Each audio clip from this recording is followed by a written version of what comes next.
kelompok 5 akan menjelaskan mengenai praktikum yang berjudul pembuktian sifat koloid, yakni efek tindal. Saya, Zaki Ainur Rahma, akan menjelaskan mengenai tujuan dan prinsip dalam praktikum kali ini. Selanjutnya ada rekan saya, Fathatun Hasanah, yang akan menjelaskan mengenai dasar teori, Nurul Falasifah yang menjelaskan mengenai alat dan bahan, Nur Khalifah yang akan menjelaskan mengenai prosedur dan hasil dari praktikum kali ini, dan Krisnayati yang akan menjelaskan mengenai pembahasan, dan yang terakhir ada Irfan Maulana yang akan menjelaskan mengenai kesimpulan dan penutup. Tujuan dalam praktikum kali ini adalah mahasiswa dapat mengamati salah satu sifat koloid, yakni efek tindal, dan dapat menyimpulkan apakah suatu larutan tersebut bersifat koloid atau bukan. Sedangkan pada prinsip kali ini, apabila suatu berkas cahaya dilewatkan pada sistem koloid, maka berkas cahaya tersebut akan tampak jelas. Di sini saya akan menjelaskan tentang pengertian dari koloid. Koloid adalah suatu campuran dari satu atau lebih zat yang berukuran 1-1000 nanometer yang terdispersi atau tersebar dalam suatu cairan zat. Zat terdispersi sebagai partikel disebut fase dispersi.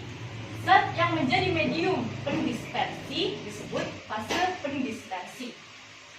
Adapun jenis-jenis dari koloid ada 3, yaitu yang pertama adalah sol atau fase dispersi padat, yang kedua ada emulsi atau fase dispersi cair, dan yang terakhir ada buoy atau fase dispersi gas. Sifat koloid meliputi yaitu efek tindal, gerak Brown, absorpsi, dan koagulan. Saya hanya menjelaskan tentang efek tindal. Efek tindal yaitu suatu gejala penghamburan cahaya yang terjatuh dari seberkas cahaya dan dijatuhkan pada sistem koloid. Contoh dari efek tindal, salah satunya yaitu cahaya pada lampu mobil di malam hari yang berkabut. Hal tersebut disebabkan karena penghamburan cahaya matahari atau cahaya tersebut oleh partikel koloid, tetapi tidak semua frekuensi dari cahaya atau cahaya matahari tersebut dihamburkan pada intensitas yang sama. Untuk alat yang akan digunakan yaitu beker gelas atau bisa diganti dengan gelas, kemudian ada batang pengaduk atau bisa diganti dengan sendok, dan senter. Kemudian untuk bahan yang digunakan yaitu ada air, gula, garam, kopi, dan tepung terigu. Pada percobaan kali ini yaitu tentang efek tindal. Saya sudah menyiapkan 3 larutan yang akan saya isi dengan garam, kopi, dan tepung terigu. Sebelumnya masing-masing larutan ini yaitu tidak mengalami efek tindal atau cahaya dapat melewati masing-masing air ini. Ketiga larutan ini yaitu air dengan garam, air dengan tepung terigu, dan ada air dengan kopi. Yang pertama yaitu ada larutan air dengan garam.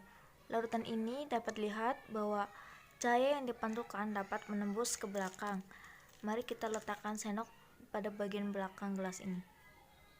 Dapat dilihat bahwa bayangan dari sendok ini dapat terlihat pada larutan air dan garam, yang berarti larutan air dan garam ini tidak mengalami efek tindal.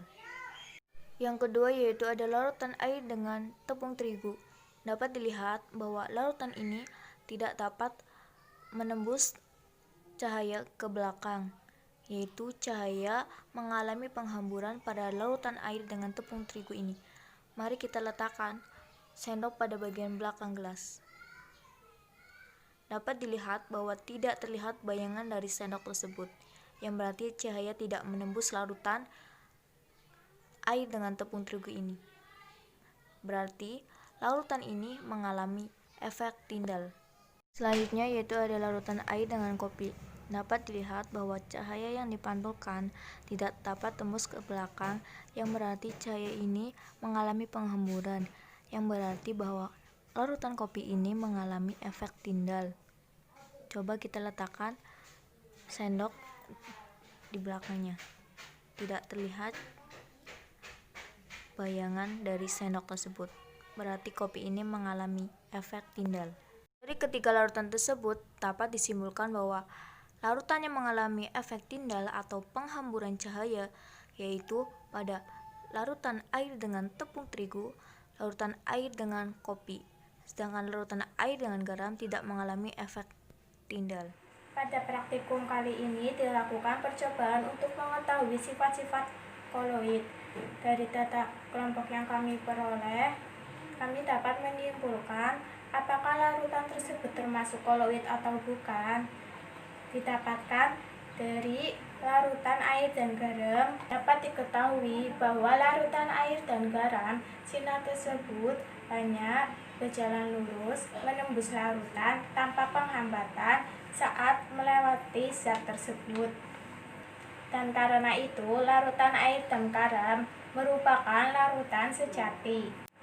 Sedangkan pada larutan air dan tepung terigu dan larutan air dan kopi termasuk koloid, karena berkas dari sinar sorotan lampu tersebut bisa dilihat dengan mata telanjang.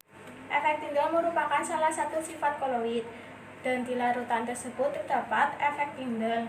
Karena peristiwa itu pasti, ukuran partikel-partikel yang tidak terlalu mini dan besar menyebabkan sorotan lampu bisa dihaburkan kemana-mana dan menimbulkan berkas cahaya. Sebaliknya, pada larutan sejati, ukuran partikelnya relatif kecil sehingga cahaya tidak menghasilkan berkas cahaya. Berdasarkan pada praktikum kali ini dapat disimpulkan bahwa sifat cahaya atau efek Tyndall pada larutan sejati akan meneruskan cahaya. Semisal pada praktikum kali ini yaitu larutan air garam yang disoroti tidak ada berkas cahaya pada larutan tersebut. Dan sifat cahaya atau efek Tyndall pada larutan sistem koloid akan menghamburkan cahaya. Semisal pada praktikum kali ini yaitu larutan air kopi dan larutan air terigu. Sekian penjelasan video dari kelompok kami. Kurang lebihnya mohon maaf. Wabillahi taufiq wal hidayah. Wassalamualaikum warahmatullahi wabarakatuh.